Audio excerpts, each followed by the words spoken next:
La route du Rhum depuis Saint-Malo vous est offerte par le parc Caricoco, RL Location, Tropique Marché et le Balisier du Quai.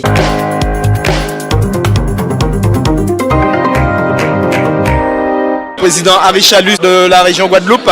Un mot sur cet événement qui a été retardé de mardi, peut-être même mercredi. Enfin, c'est officiel, c'est mercredi à 14h45 que le départ sera donné. Nous avons voulu préserver la santé des marins. Avec des vagues de 5 à 7 mètres, on n'a pas pris le risque de les faire partir pour ne pas avoir trop de casse et pas beaucoup de bateaux qui arrivent en Guadeloupe. Donc effectivement, c'est une sage décision, une décision collégiale. Ce qui est important, c'est que le skipper parte de Saint-Malo et arrive convenablement en Guadeloupe. Et en Guadeloupe, il y aura la fête, il y aura le village. Et j'espère qu'on aura beaucoup de monde qui viendront effectivement fêter cette 12e édition de la Route du Rhum, qui nous est enviée par beaucoup. Cette réorganisation a été quelque chose de facile, de difficile, Monsieur le Président? Difficile, c'est vrai, parce qu'on a eu au moins 5 à 7 réunions hier. On a fini très tard. En Guadeloupe, effectivement, on va déplacer les deux villages de quelques jours parce que selon les prédictions, on risque d'avoir le premier skipper le 16. Donc nous sommes en train de voir comment organiser ça pour que le village soit opérationnel à l'arrivée des skippers. Outremernews.fr, le site de l'actualité Outre-mer, 24 heures sur 24 et 7 jours sur 7. Retrouvez la chaîne Outremer News sur YouTube. Outremer News, nous sommes toujours au sein de ce pavillon de la Guadeloupe pour ce départ de la route du Rhum 12e édition. Un départ reporté, mardi, mercredi, mais nous allons mettre l'accent sur les médias. La dernière information, il y aurait plus de 10 000 accréditations pour cette 12e édition de la route du Rhum avec des médias nationaux, des médias internationaux, mais des médias locaux aussi qui ont fait des déplacements, tels que nos confrères de RCI Guadeloupe. Libéral est en ma compagnie. Alors, vous êtes là depuis plusieurs jours maintenant. Quelle était la mission d'RCI sur cette édition de la Route du Rhum à Saint-Malo? L'ambition d'RCI sur cette édition de la Route du Rhum ne change pas par rapport à ce qu'on a fait par le passé. Il s'agit pour nous en fait de rapprocher les Guadeloupéens de ce milieu nautique, un milieu auquel on a souvent tourné le dos, peut-être trop souvent tourné le dos. Il s'agit pour nous aujourd'hui de démocratiser cette voile, ce nautisme, et pour permettre aux Guadeloupéens de se rapprocher un peu plus de leur environnement premier, puisque je rappelle que nous sommes une île, nous sommes donc entourés d'eau, et il n'est pas normal que nous ne soyons pas justement plus au fait des choses, que nous ne soyons pas plus proches de ce milieu marin qui nous a tant fait peur par le passé. De multiples interventions en direct depuis quelques jours, depuis Saint-Malo via la Guadeloupe. Exactement, de multiples interventions. On a le journal du Rhum tous les matins à 7h15, donc midi et quart ici dans l'Hexagone et 7h15 en Guadeloupe. Ensuite, on a des magazines à 13h, des informations, des papiers dans les journaux de 18h et puis des magazines également exceptionnels ou spéciaux dans les éditions de sport. Donc voilà, on a été, je pense, complet, voire même dithyrambique.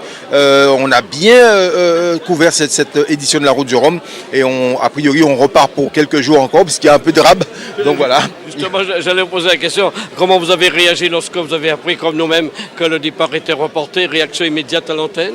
Alors j'ai envie de dire, j'ai mal réagi parce que je me suis dit, je vais encore devoir rester ici, mais en même temps, la sagesse prime et pour les skippers, c'est bien, c'est une décision sage parce qu'il s'agit quand même avant tout, même si on parle de course à l'armement quand on regarde les ultimes, mais il s'agit avant tout de préserver l'humain.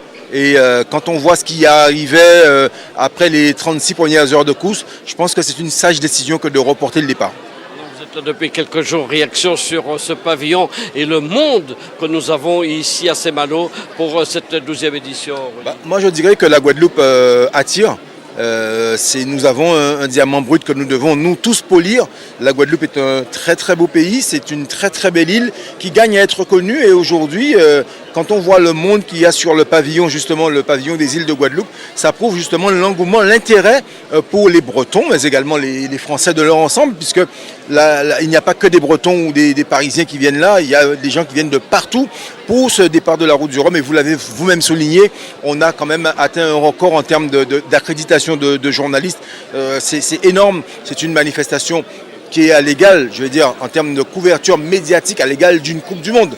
Puisque autant de journalistes sur un même événement, c'est que la Coupe du Monde ou les Jeux Olympiques qui font ça.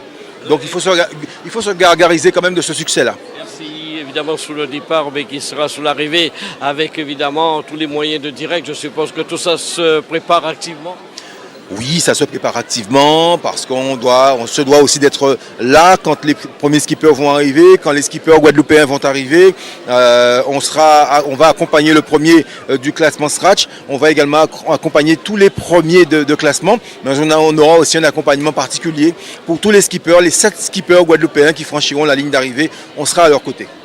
Merci René Béral, restez là. Il y a notre confrère d'RCI également, Pierre-Emmanuel, qui est présent toujours pour chaque édition de la Route du Rhum. Alors Pierre-Emmanuel, comment vous vivez ce moment événementiel, on va dire, ici à Saint-Malo? On essaie de se réchauffer parce que la température est tombée. C'est pas les Antilles du Port-Guadeloupe. Il pleut énormément dehors.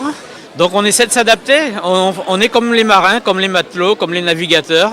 On s'adapte à la situation, on s'adapte aux événements, on s'adapte aussi aux constances qui font que, pour la première fois, Ronnie a dû le dire, en 44 ans et en 12 éditions, on est face à un départ décalé. Donc ça Très décalé. Ouais, ça bouscule beaucoup de choses, y compris au niveau de notre propre organisation, que ce soit collective ou individuelle. Mais on est dans la course, donc... S'il y en a qui ne doivent pas abandonner, c'est nous. Donc on est au départ, en amont, en aval, et on est dans la course. Donc on est fin prêt pour traverser aussi l'Atlantique avec les 138 skippers. Vous avez vu régulièrement sur chaque édition une réaction par rapport à cette édition 2022 de la Route du Rhum? Moi je dirais qu'aucune édition ne ressemble à une autre. Déjà par la quantité, par le volume, par la charge aussi d'émotions qui se développe, par l'expérience des uns et des autres, positive ou négative. Et par conséquent, moi je dis qu'à chaque fois, tous les 4 ans, c'est une expérience humaine nouvelle. Et cette année, ce qui m'a beaucoup marqué, c'est la multitude de messages, de causes qui sont défendus par une grande majorité de skippers, avec des partenaires certes publics et privés, mais aussi avec des causes sanitaires, des causes humanitaires, des causes sociales, des causes environnementales. Et moi je dis que c'est un formidable vecteur de communication, la Route du Rhum destination Guadeloupe. Et à travers toutes ces causes, on se retrouve, nous Guadeloupéens, nous archipel donc de Guadeloupe, parce que ce sont des causes qui nous marquent, qui nous appellent, qui nous interpellent, qui parlent, qui ont du sens et que nous défendons également. Donc il faut pas rester sur la traversée, sur la compétition sportive. Il ne faut pas rester sur la compétition sportive. Ça prend une telle dimension. Ronnie le disait actuellement qu'on peut comparer par rapport à la densité de la couverture médiatique la Route du Rhum destination Guadeloupe à une Coupe du Monde ou à des Jeux Olympiques.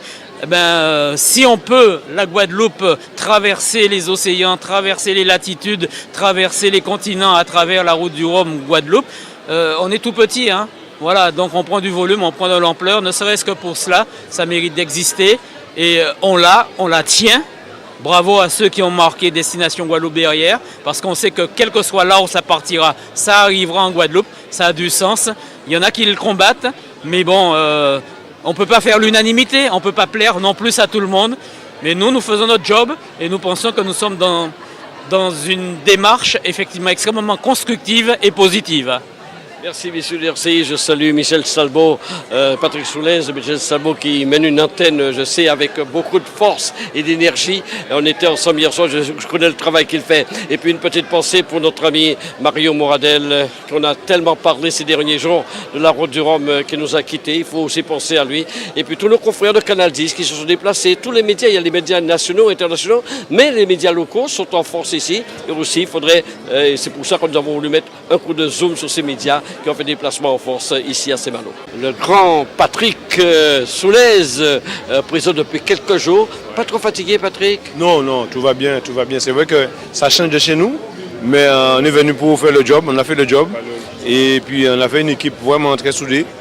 Une partie pour la partie sportive et une partie animation autour de ceux qui tournent autour de Saint-Malo. Donc on a bien bossé et puis... on est super content. Tu restes dans ton secteur de la proximité terrain?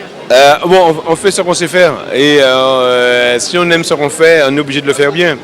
Et ici, les gens de Saint-Malo, ils sont super accueillants. Moi, en ce qui me concerne, j'étais chez les gens, faire de la proximité, discuter avec eux, comment ils voient la Route du Rhum destination Guadeloupe au départ de Saint-Malo. Donc on a eu beaucoup d'avis différents, mais bon,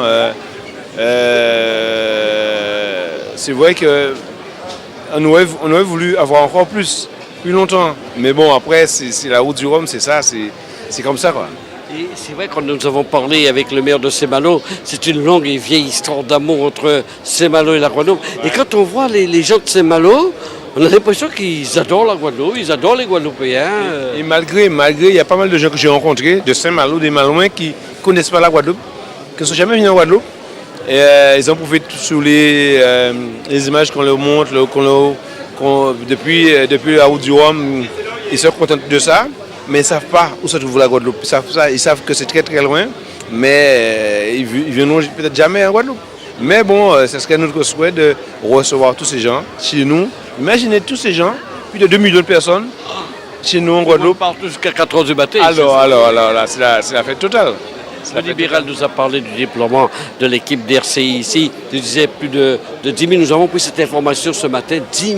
Plus de 10 000 accréditations. C'est incroyable en termes sur le plan médiatique. Comment toi, en tant que média, comment tu symbolises ce chiffre? Pour moi, c'est bien parce qu'en fait, ce qui veut dire qu'aujourd'hui, les médias ont relayé le message. Le monde entier, aujourd'hui, ils savent exactement où se trouve la Guadeloupe. Où nous sommes, petite île, mais on fait beaucoup de choses, beaucoup de champions du monde dans tous les domaines. Donc aujourd'hui, ils savent où se trouve la Guadeloupe et qu'est-ce qu'on fait. Là, vous allez repartir, un petit décalage au moment. Nous faisons cette interview avec un départ reporté. Les équipes d'RCI vont se déployer vraisemblablement pour l'arrivée, comme ça s'est passé ici en quelque sorte. Oui, exactement. Bon, après, les choses ne font jamais au hasard. Si aujourd'hui on a cette surprise par rapport au temps, la nature reprend sa place. Peut-être aussi qu'on aura d'autres surprises à l'arrivée. Alors les gens qu'on pensait avoir pour l'arrivée, peut-être que ce sera d'autres, ce sera rien, on ne sait jamais. Il y a une philosophie à prendre. Bien sûr. Peut-être que celui qu'on donne favori, il va peut-être pas arriver ou arriver avant l'heure ou après l'heure, on ne sait pas. Donc nous, on respecte tout ça et puis on se dit rendez-vous à l'arrivée et on verra qui gagne. Outremernews.fr, le site de l'actualité Outre-mer, 24 h sur 24 et 7 jours sur 7. Retrouvez la chaîne Outremer News sur YouTube.